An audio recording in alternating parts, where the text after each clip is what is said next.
하나님 말씀 한 국 보겠습니다. 하나님께서 우리에게 주시는 말씀은 신약성경 요한복음 10장 9절부터 10절까지 두 절만 다 같이 한 목소리로 읽겠습니다. 시작.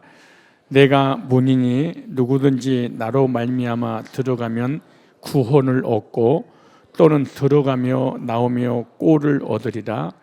도적이 오는 것은 도적질하고 죽이고 멸망시키는 것뿐이요 내가 온 것은 양으로 생명을 얻게 하고 더 풍성히 얻게 하려는 것이라. 아멘. 인사할까요? 메리 크리스마스. 예수님의 탄생을 축하드립니다. 시작. 내일은 성탄절입니다. 성탄절이라고 하는 것은 거룩하신 하나님께서 이 땅에 태어나신 것을 말씀하고 있습니다. 하나님께서 사람의 모습으로 이 땅에 오시는 날입니다. 이 우주 모든 만물과 우리 인간을 창조하신 창조주께서 사람의 육신을 입고 이 땅에 오신 날이 바로 성탄절입니다. 이 성탄절을 맞이하면서 하나님의 백성들이, 하나님의 사람들이 이 성탄의 목적과 나의 신앙과 삶이 일치하는가 점검을 받을 필요가 있습니다. 메리 크리스마스, 성탄을 축하합니다, 축복합니다. 그리고 우리 모두가 다 모여서 기뻐하고 찬양하고 좋아하고 흥겹게 즐기는 게 하는데, 예수님의 탄생의 목적과 또 의미와 나의 신앙과 나의 신앙을 통한 삶에 예수님이 탄생하시는 것과 일치하지 않는다면 그는 무의미한 거예요.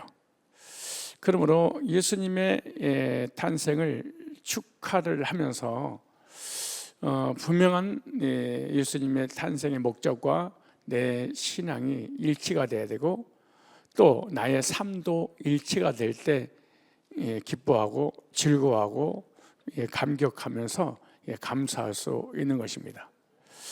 그래서 성탄절을 맞이하면서 예수님이 오신 것은 이라는 제목으로 말씀을 증거할 때, 여러분의 믿음과 여러분의 삶과 예수님이 탄생하신 목적과 일치하고 있는지 점검받는 그런 시간이 되시기 바랍니다. 하나님이 왜 사람이 되셔 오셨을까요? 왜 창조주가 구세주로 오셨을까요? 왜 보이지 않는 분이 보이는 우리 인간의 모습으로 오셨을까요? 오늘 요한복음 10장 10절에는 이렇게 말합니다. 첫 번째, 영적 생명을 주시려고 오셨다, 이렇게 말합니다. 따라서 합시다. 영적 생명.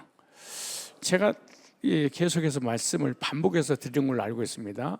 예수님의 탄생의 목적과 나의 신앙과 나의 신앙을 통한 삶의 의미가 일치가 될 때, 예수님의 탄생과 나하고 일치가 될 때 탄생을 축하할 수 있다, 이렇게 말씀을 드렸어요. 그런데 일치가 되지 않으면 잘못된 신앙이기 때문에 예수님을 찬양해도 예수님과 아무런 의미가 없어요. 그래서 그 첫 번째, 예수님이 탄생하신 그 목적은, 왜 예수님이 탄생하셨다고요? 오늘 요한복음 10장 10절을 보니까 양으로 생명을 얻게 하고, 우리 인간을 양으로 비유를 했습니다. 짐승을 얘기하는 것이 아니고 우리 인간을 하나님께서 그렇게 표현했어요. 양으로 생명을 얻게 하고, 여기 생명은 곧 영생을 말하는 거예요. 영생이라고 하는 것은 영원히 사는 것을 말씀하고 있는 거예요.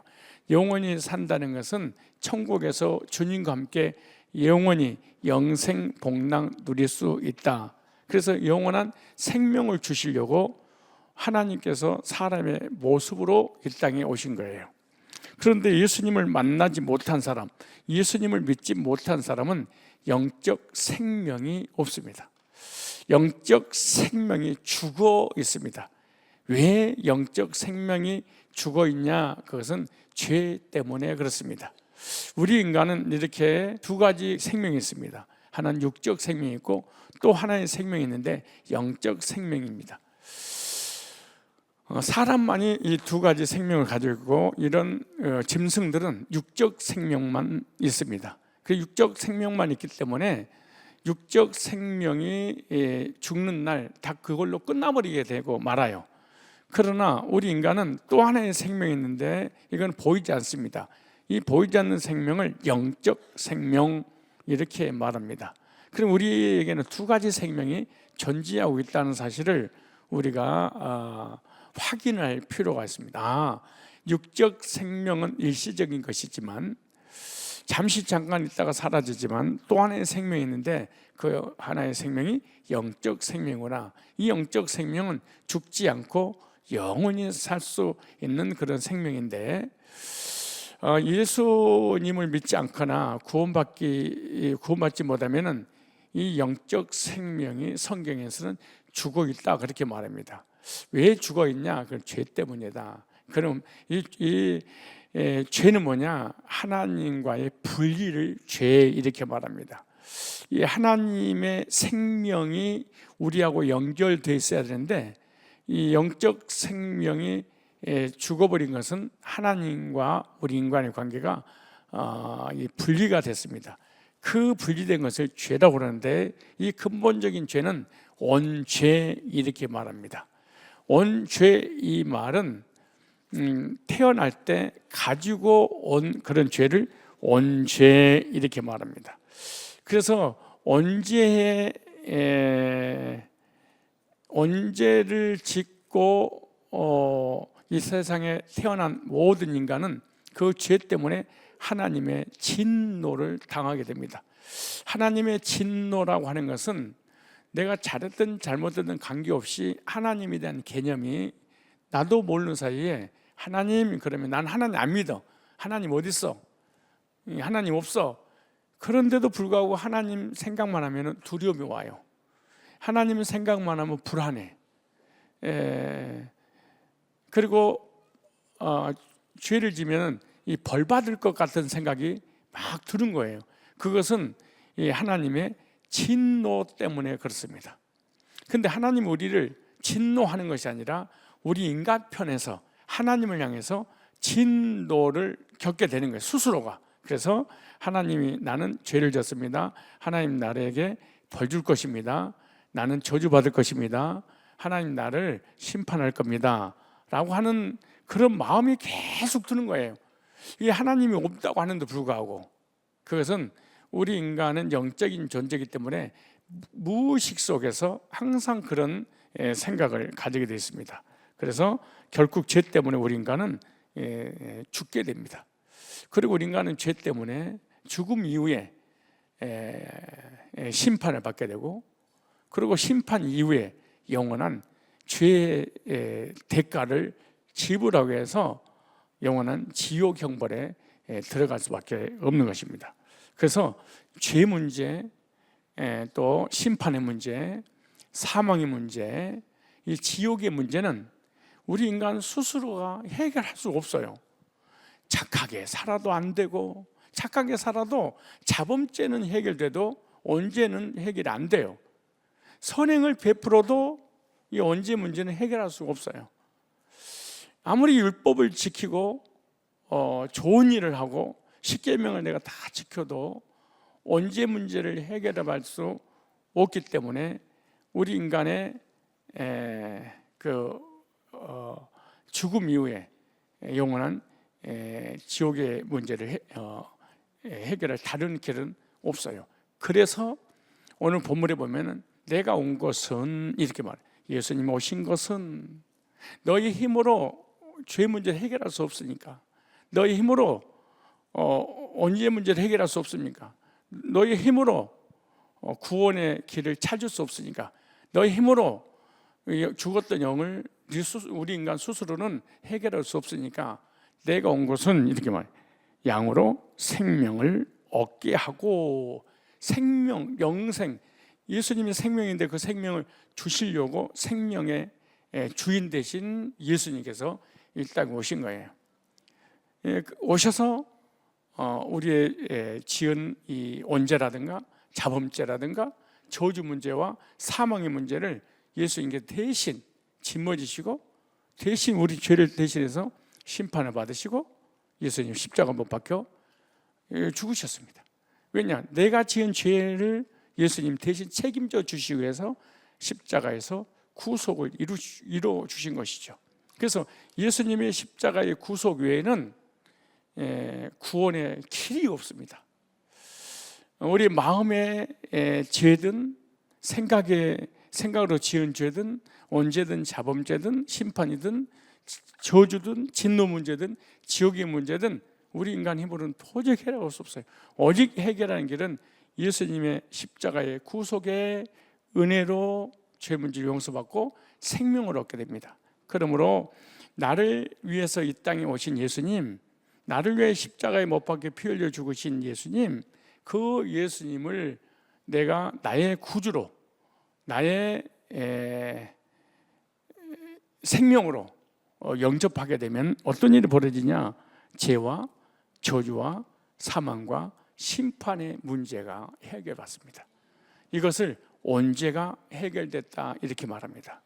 언제를 해결받는 것은 우리의 노력에 의해서 해결되는 것이 아니라 예수님을 믿음으로 해결을 받을 수 있는 거예요.